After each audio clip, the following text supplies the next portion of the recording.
Championship 25-26ನೇ ಸಾಲಿನ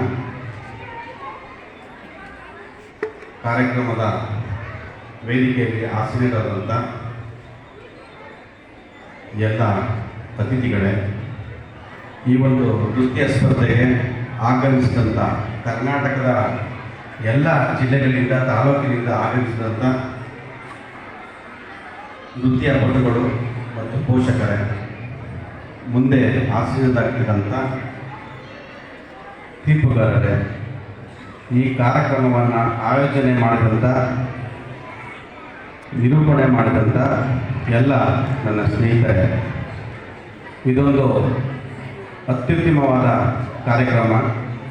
ಪ್ರತಿಯೊಬ್ಬರು ಪೋಷಕರು ಕೂಡ ಎಲ್ಲರೂ ತಮ್ಮ ಮಕ್ಕಳು ಒಳ್ಳೆಯ ವಿದ್ಯಾಭ್ಯಾಸ ಮಾಡಲಿ, ಒಳ್ಳೆಯ ಪ್ರತಿಭೆಗಳಲ್ಲಿ ಮುಂದೆ ಬರಲಿ ಅಂತ ಹೇಳಿ ತನ್ನ ಶಕ್ತಿಗಳನ್ನು ಮೀರಿ ತಮ್ಮ ಮಕ್ಕಳನ್ನ ಈ ರೀತಿ ಕಾರ್ಯಕ್ರಮದಲ್ಲಿ ಭಾಗವಹಿಸತಕ್ಕಂಥ ಒಂದು ಕಷ್ಟವನ್ನು ತೆಗೆದುಕೊಂಡಿರ್ತಾರೆ. ನಾವೆಲ್ಲರೂ ಮಕ್ಕಳಲ್ಲಿ ವಿದ್ಯಾಭ್ಯಾಸದ ಬಗ್ಗೆ ಏನು ಗಮನ ಕೊಡ್ತೀವಿ ಅಂದರೆ ಮಾರ್ಕ್ಸ್ ಕಾರ್ಡ್ ನೋಡ್ತೀವಿ. ಫಸ್ಟು ಇವ್ನ ಮಾರ್ಕ್ಸ್ ಎಷ್ಟು ಬಂದಿದೆ, 100ಕ್ಕೆ 90 ಬಂದಿದೆಯಾ, 80 ಬಂದಿದೆಯಾ, ಇದನ್ನು ಚೆಕ್ ಮಾಡ್ತೀವಿ ಹೊರತು ಮಕ್ಕಳಲ್ಲಿ ಯಾವ ಪ್ರತಿಭೆ ಇದೆ, ಯಾವ ಪ್ರತಿಭೆಯಲ್ಲಿ ಇವರು ಮುಂದೆ ಹೋಗ್ಬೋದು ಅನ್ನೋದ್ರ ಬಗ್ಗೆ ಚಿಂತನೆನ ಮಾಡೋದು ಭಾಳ ಕಡಿಮೆ. ಹಾಗಾಗಿ ಇಲ್ಲಿ ಬಂದಿರ್ತಕ್ಕಂಥವರು ಮಾರ್ಕ್ಸ್ ಕಾರ್ಡಿನಲ್ಲಿರುವಂಥ ಮಾರ್ಕ್ಸ್ಗಿನ್ನ ಪ್ರತಿಭೆ ತುಂಬ ಮುಖ್ಯ. ನೋಡಿ, ನಮ್ಮ ಮಂಜುನಾಥ ಸಿಂಗ್ ನಮ್ಮ ಮೈಸೂರಿನ ಯುವಕ ದೇಹ ದೃಢ ಸ್ಪರ್ಧೆಯಲ್ಲಿ ಅಂತಾರಾಷ್ಟ್ರೀಯ ಮಟ್ಟದಲ್ಲಿ ಕಾಂಪಿಟೇಷನ್ ಮಾಡಿದ್ದಾರೆ. ಅವರು ಮೂರ್ತಿ ಚಿಕ್ಕದಾದರೂ ಕೂಡ ತಮ್ಮ ಕೀರ್ತಿಯನ್ನು ತುಂಬ ದೊಡ್ಡ ಮಟ್ಟದಲ್ಲಿ ಬೆಳೆಸಿದ್ದಾರೆ. ಈಗ ನೀವೆಲ್ಲರೂ ಈ ಡ್ಯಾನ್ಸ್ ಅಕಾಡೆಮಿನ ಮಾಡಿ ಎಲ್ಲ ರಾಜ್ಯದಿಂದ ಎಲ್ಲ ಪ್ರತಿಭೆಗಳನ್ನ ಕರೆಸಿ ತಮ್ಮ ಪ್ರತಿಭೆಯ ಮೂಲಕ, ವೇದಿಕೆಯ ಮೂಲಕ ಇಲ್ಲಿ ಪ್ರತಿಭೆಗಳನ್ನ, ನಿಮ್ಮ ಪ್ರತಿಭೆಯನ್ನು ಹೊರತರುವಂಥ ಒಂದು ಸಂದರ್ಭ ಇದು. ಶಿಕ್ಷಣ ಅಂತಂದರೆ ಬರೀ ಓದೋದು, ಬರೆಯೋದು, ಸ್ಕೂಲ್ ಹೋಗೋದೇ ಅಲ್ಲ. ತಮ್ಮಲ್ಲಿರುವ ಒಂದು ನಮ್ಮಲ್ಲಿರ್ತಕ್ಕಂಥ ಒಂದು ಪ್ರತಿಭೆಯನ್ನು ಹೊರತರುವಂಥದ್ದು, ಅಂದರೆ ಅಜ್ಞಾನದಿಂದ ಸುಜ್ಞಾನದ ಕಡೆಗೆ ತರುವಂಥ ಒಂದು ಶಕ್ತಿ ಇದೆಯಲ್ಲ, ಇದು ಶಿಕ್ಷಣ. ಶಿಕ್ಷಣ ಅಂತಂದರೆ ಬರೀ ಸ್ಕೂಲ್ಗೆ ಹೋಗೋದು, ಓದೋದು, ಮನೆಗೆ ಬರೋದು, ಟ್ಯೂಷನ್ ಮಾಡೋದಲ್ಲ. ಹಾಗಾಗಿ ತಮ್ಮಲ್ಲಿರುವ ಪ್ರತಿಭೆಗಳನ್ನ ಒಂದು ಹೇಳಕ್ಕೆ ಇಷ್ಟಪಡ್ತೀನಿ ನಿಮಗೆ.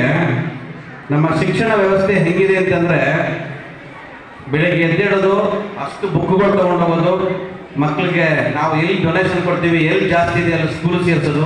ನನ್ನ ಮಗಳು ಇಂಥ ಸ್ಕೂಲಲ್ಲಿ ಓದ್ತಾ ಇದ್ದಾಳೆ, ನನ್ನ ಮಗಳು ಇಂಥ ಹೆಮ್ಮೆಯ ಒಂದು ದೊಡ್ಡ ಸ್ಕೂಲಲ್ಲಿ ಓದ್ತಾ ಇದ್ದಾಳೆ ಅಂತೇಳಿ ನಾವು ಬೇರೆ ಹತ್ರ ಹೇಳ್ತೀವಿ. ಆದರೆ ದೊಡ್ಡ ಸ್ಕೂಲ್ ಮುಖ್ಯ ಅಲ್ಲ. ನಾವು ವಿದ್ಯೆಯನ್ನು ಕಲಿಬೇಕು ಅಥವಾ ಪ್ರತಿಭೆಯನ್ನು ಕಲಿಬೇಕು ಅಂತ ಒಂದೇ ಒಂದು ಮನಸ್ಸಿದ್ರೆ ಸಾಕು. ಅವರು ಯಾವುದೇ ಶಿಕ್ಷಕರಿಂದಲೇ ಕಲಿಯುವಂಥ ಶಕ್ತಿ ಅವರಲ್ಲಿ ಇರುತ್ತೆ. ಆದರೆ ಆ ದೃಢ ನಿರ್ಧಾರವನ್ನು ನೀವು ಮಾಡಬೇಕು. ನಾನು ಸುಮಾರು ಒಂದು 20-22 ದೇಶಗಳಿಗೆ ಹೋಗಿದ್ದೀನಿ. ಕೆಲವು ದೇಶದ ಶಿಕ್ಷಣ ವ್ಯವಸ್ಥೆಯನ್ನು ನೋಡಿದ್ದೀನಿ. ಅಂಥೇಳಿ ನಮ್ಮ ದೇಶದ ಶಿಕ್ಷಣ ವ್ಯವಸ್ಥೆನ ನಾನು ಏನು ಮಾಡ್ತಾ ಇಲ್ಲ. ಆದರೆ ಬೇರೆ ದೇಶದಲ್ಲಿ ತನ್ನ ಶಿಕ್ಷಕರು ಮಕ್ಕಳುಗಳು ಬಂದ ತಕ್ಷಣ ಸ್ಕೂಲ್ಗೆ ಅವರ ದಿನನಿತ್ಯ ಚಪ್ಪಲಿಗಳನ್ನ ಹೆಂಗೆ ಜೋಡಿಸ್ಬೇಕು, ಹೆಂಗೆ ಬಿಡಬೇಕು, ಮಕ್ಕಳಲ್ಲಿ ಬೆಂಚ್ ಮೇಲೆ ಪುಸ್ತಕಗಳನ್ನ ಹೆಂಗೆ ಇಡಬೇಕು, ಅವರ ಅಪ್ಪ ಅಮ್ಮಂದಿರು ಏನು ಕೆಲಸ ಮಾಡ್ತಾರೆ ಅಂತೇಳಿ ತನ್ನ ಒಂದು LED ಡಿಸ್ಪ್ಲೇ ತೋರಿಸ್ತಾರೆ. ನಿಮ್ಮ ಅಪ್ಪ ಅಮ್ಮಂದಿರು ಈ ಥರ ಕಷ್ಟಪಟ್ಟು ನಿಮ್ಮನ್ನು ಓದಿಸ್ತಾ ಇದ್ದಾರೆ, ನಿಮ್ಮಲ್ಲಿ ಆ ಗುಣಗಳು ಬರಬೇಕು. ನಮ್ಮ ತಂದೆ ತಾಯಿ ಎಷ್ಟು ಇಷ್ಟಪಟ್ಟು ಸಾಕ್ತಾರೆ, ಇಷ್ಟಪಟ್ಟು ಸಾಕಿ ಅವ್ರ ಮಕ್ಕಳು ಒಳ್ಳೆ ಪೊಸಿಷನ್ ಹೋದ ತಕ್ಷಣ ಯಾವ ತಂದೆ ತಾಯಿನೂ ಕೂಡ ನನ್ನ ಮಕ್ಕಳು ನನ್ನ ಸಾಕಲಿ ಅಂತೇಳಿ ಇಷ್ಟಪಡಲ್ಲ, ಅವ್ರ ಕುಟುಂಬ ಚೆನ್ನಾಗಿರಲಿ ಅಂತೇಳಿ. ಈ ದೇಶದಲ್ಲಿ ತನ್ನ ಮಕ್ಕಳು ತನಗಿನ್ನ ತುಂಬ ಎತ್ತರಕ್ಕೆ ಬೆಳಿಬೇಕು ಅನ್ನೋ ಆಸೆ ಇಟ್ಕೊಂಡಿರುವಂಥ ವ್ಯಕ್ತಿಗಳು ಅಂತಂದರೆ ತಂದೆ ತಾಯಿ ಮಾತ್ರ. ನಿಮ್ಮ ಜೊತೆಗಾರ ಇರ್ಬೋದು, ಅಥವಾ ಬೇರೆ ಇರ್ಬೋದು, ಸಂಘಟನೆಗಳಿರ್ಬೋದು, ಸ್ನೇಹಿತರಿರ್ಬೋದು. ಆದರೆ ತನ್ನ ಮಕ್ಕಳು ತನಗಿನ್ನ ಉನ್ನತ ಮಟ್ಟದಲ್ಲಿ ಬೆಳಿಬೇಕು ಅನ್ನೋ ಆಸೆ ಇಟ್ಕೊಂಡಿರುವಂಥ ಒಂದು ಹೃದಯ ಅಂತಂದರೆ ತಂದೆ ತಾಯಿ. ನಾವು ದೇವರನ್ನ ಕಣ್ಣಲ್ಲಿ ನೋಡೋಕ್ಕಾಗಲ್ಲ, ಪ್ರಕೃತಿನೇ ದೇವರು. ಅಂದರೆ ಅದ್ಭುತವಾದ ಒಂದು ಶಕ್ತಿ ಈ ಪ್ರಪಂಚದಲ್ಲಿದೆ. ದೇವರು ಅಂತಂದರೆ ಮೊದಲು ನಿಮ್ಮ ಮಕ್ಕಳೇ, ನಿಮ್ಮ ತಂದೆ ತಾಯಿನೇ ನಿಜವಾದ ದೇವರು. ನೀವು ಬೆಳಿಗ್ಗೆ ಎದ್ದರೆ ನಿಮ್ಮ ತಂದೆ ತಾಯಿಗೆ ಕೈ ಮುಗಿದು ಕೆಲಸ ಶುರು ಮಾಡಿ, ನಿಮ್ಮ ಜೀವನ, ನಿಮ್ಮ ಕೀರ್ತಿ ಇಡೀ ಭಾರತ ದೇಶದಲ್ಲಿ ಕೊಂಡಾಡುವಂಥ ಶಕ್ತಿ ಇರ್ತದೆ. ಒಂದು ಸಣ್ಣ ವಿಚಾರ ಹೇಳ್ತೀನಿ. ನಾವು ನೋಡಿ, ಡೊನೇಷನ್ ಕೊಟ್ಟು ದೊಡ್ಡ ದೊಡ್ಡ ಸ್ಕೂಲ್ಗೆ ಸೇರಿಸ್ತೀವಿ. ಇವತ್ತು ಸರ್ಕಾರ ಏನು ಮಾಡಿದೆ ಅಂತಂದರೆ, ಮೊದಲು ಈ ಆಲ್ಕೋಹಾಲ್ ಡಿಪಾರ್ಟ್ಮೆಂಟ್ನ ಸರ್ಕಾರ ಪ್ರೈವೇಟ್ ಕೊಡ್ತಿದ್ರು. ಈ ಶಿಕ್ಷಣ ಅನ್ನೋದನ್ನ ಗವರ್ನಮೆಂಟ್ ವಹಿಸ್ಕೊಂಡು ಮಾಡ್ತಿತ್ತು ಶಿಕ್ಷಣನ. ಇವತ್ತು ಅದು ಚೇಂಜ್ ಆಗಿದೆ.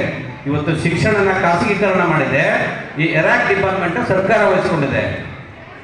ಹಾಗಾಗಿ ನಾವು ಈಗ ದೇವೇಗೌಡರು ನಮ್ಮ ಭಾರತದಲ್ಲಿ ಕೆಂಪು ಕೋಟೆ ಮೇಲೆ ಕನ್ನಡದ ಬಾವುಟವನ್ನು ಆರಿಸಿರುವಂಥ ಒಬ್ಬ ಏಕೈಕ ಕನ್ನಡಿಗ. ಅವರು ಓದಿರೋದು ಗೌರ್ಮೆಂಟ್ ಸ್ಕೂಲಲ್ಲಿ, ಸರ್ಕಾರಿ ಸ್ಕೂಲಲ್ಲಿ. ನಾನು ಆ ಸ್ಕೂಲಲ್ಲಿ ಓದಿದೆ, ನನಗೆ ಒಳ್ಳೆ ಕೆಲಸ ಸಿಕ್ತು. ಈ ಸ್ಕೂಲಲ್ಲಿ ಓದಿದ್ರೆ ನನಗೆ ಕ್ಯಾಂಪಸ್ ಸೆಲೆಕ್ಷನ್ ಆಯಿತು. ಬಿಟ್ಬಿಡಿ ಮನಸ್ಸಿಂದ. ಮಕ್ಕಳಿಗೆ ಫಸ್ಟು ನಾವು ವಿವೇಕತೆ ಕಲಿಸ್ಬೇಕು. ನಾವೆಲ್ಲರೂ ಕಾಸ್ಮೆಟಿಕ್ಸ್ ಬಗ್ಗೆ ತುಂಬ ಇದು ಮಾಡ್ಬಿಟ್ಟಿದ್ವಿ. ತನ್ನ ಹೆಣ್ಮಕ್ಳಿಗೆ ಫಸ್ಟ್ ಗಂಡು ಮಕ್ಕಳಿಗಾಗಲಿ ಸಂಪ್ರದಾಯನ ಕಲಿಸ್ಬೇಕು. ಮನೇಲಿ ಬೆಳಿಗ್ಗೆ ಎಷ್ಟು ಗಂಟೆಗೆ ಎದ್ದೇಳಬೇಕು, ಎಷ್ಟು ಗಂಟೆಗೆ ಎದ್ದೇಳಿ ಅವ್ರು ದಿನನಿತ್ಯ ಕಾರ್ಯಗಳನ್ನ ಪೂಜೆ ಮಾಡಬೇಕು, ಮನೆ ಮುಂದೆ ರಂಗೋಲಿ ಕೊಡಬೇಕು. ಇಂಥ ಸಂಪ್ರದಾಯನ ಕಲಿಸಿದಾಗ ನಿಮ್ಮ ಮಕ್ಕಳ ಭವಿಷ್ಯ ಮುಂದೆ ಚೆನ್ನಾಗಿರುತ್ತೆ. ನಾವು ಹೊಸಲು ದಾಟಕ್ಕಿಂತ ಮುಂಚೆನೇ ನೀವು ತುಟಿಗೆ ಬಣ್ಣ ಹಾಕೊಂಡು ಹೋಗೋದು ಕಲಿಸ್ತಾರೆ, ಮಕ್ಕಳನ್ನ ನೀವೇ ಪ್ರಶ್ನೆ ಕೊಡಬೇಕಾಗ್ತದೆ. ನಿಮ್ಮ ಕಣ್ಣೆದುರುಗಡೆ ತುಂಬ ಹುಷಾರಾಗಿ ನಾವು ಮಕ್ಕಳ ಬಗ್ಗೆ ನಾವು ತುಂಬ ಗಮನ ಕೊಡಬೇಕಾಗ್ತದೆ. ಜಾಸ್ತಿ ಮಾತಾಡೋದು ಸಮಯ ಇಲ್ಲ, ಈಗ ಸಮಯ ಆಗಿದೆ. ಇಲ್ಲಿ ವೇದಿಕೆಯಲ್ಲಿ ಬಂದಿರತಕ್ಕಂಥ ಎಲ್ಲ ನನ್ನ ನೆಚ್ಚಿನ ಸ್ನೇಹಿತರುಗಳು, ಆತ್ಮೀಯರು ಇಂಥ ಕಾರ್ಯಕ್ರಮಗಳನ್ನ ಹೆಚ್ಚೆಚ್ಚು ಮಾಡಲಿ. ನಮ್ಮ ಪ್ರಿಯಪಟ್ಟಣದಲ್ಲೂ ಕೂಡ ನಮ್ಮ ಅಂಬಾರಿ ಪರಮೇಶ್ ಯಾವುದೇ ಒಂದು ಸಹಕಾರ ಇಲ್ಲದೆ ತನ್ನಲ್ಲಿರುವಂಥ ಪ್ರತಿಭೆಯನ್ನು ಬೆಳೆದು ಅಂತಾರಾಷ್ಟ್ರೀಯ ಮಟ್ಟದಲ್ಲಿ ಕೂಡ ಹೆಸರು ಮಾಡಿದ್ದಾರೆ. ನಿಮ್ಮೆಲ್ಲರಿಗೂ ಸ್ವಾಗತ ಮಾಡ್ತಾ ಈ ಕಾರ್ಯಕ್ರಮ ತುಂಬ ಅಚ್ಚುಕಟ್ಟಾಗಿ ನಡೆಯಲಿ. ನಿಮ್ಮ ಮಕ್ಕಳ ಭವಿಷ್ಯ ಉಜ್ವಲವಾಗಲಿ. ಭಾರತದಲ್ಲಿ ಕೀರ್ತಿ ತರುವಂಥ ಕೆಲಸ ಕೊಡಲಿ. ನಿಮ್ಮೆಲ್ಲರಿಗೂ ಭಗವಂತ ಶಕ್ತಿ ಕೊಡಲಿ ಅಂತ ಹಾರೈಸಿದ ಮಾತನ್ನು ಮುಗಿಸ್ತೀನಿ. ಜೈ ಕರ್ನಾಟಕ, ಜೈ ಕನ್ನಡ.